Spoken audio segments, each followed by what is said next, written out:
ჩემთვის ყველაზე მნიშვნელოვანი არის ის საწყისი პერიოდი ჩემი საქმიანობის, როდესაც მუშაობდი შავ ზღვაზე, შავი ზღვა, ხმელეთი და მუშაობდი შავი ზღვის სანაპირო ზოლის განვითარების გრძელვადიან პროგნოზზე.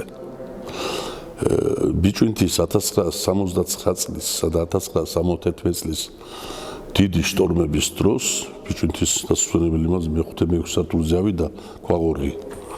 ჩვენ სამსახურის ეგრეთ წოდებული სპეცგეო იყო ორგანიზაცია დაევალა, რა თქმა უნდა მე მაშინ მუშაობდი, იმის შემდეგ მივედი 80-იან წლებში, დაევალა ეს კვლევები და ძალიან კომპლექსური კვლევები გვაქვს ჩატარებული. მე არც მანამდე და არც მის შემდეგ რატომეულია ჩვენი ანგარიში, სოხუმის ანგარიშის ვეძახი, ესაც უხეშად.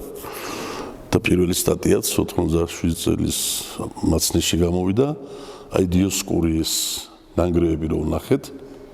ჯერ თავიდან, როდესაც სიღრმეებს ვზომავდით, ეხალოთ ვზომავთ ერთ-იგივე წელიწადში 4 ჯერ. მე დავაფიქსირე დეშიფრება რო გავაკეთე ეხოგრამების, დაახლოებით 1 კილომეტრიან მონაკვეთზე ერთი და იგივე სიღრმეში სიღრმეები არ იცვლება, დეფორმაციებს ვითვლიდით, მდინარეებს ხო შემოქონდა მასალა, რამდენი როგორ ხდებოდა პლაჟმაფორმირებელი მასალის გადაადგილება.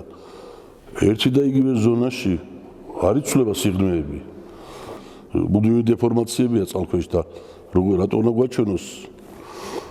და ორი ჩვენი მკვინთავი თანამშრომელი ჩაუშვით, დაგვისურათეს, დაგვიჭრილებით იმით, მე მქონდა გაბურღვის საშუალება, იქიდან აქედან ზღვაშივე გავბურღეთ, დავათარიღეთ აბსოლუტურად საკებამდე და იმ დიოსკურიის, ძველი ქალაქ დიოსკურიის ადგილმდებარეობის შესახებ ჩვენ დიდი სტატია გამოეცა და ჩემთვის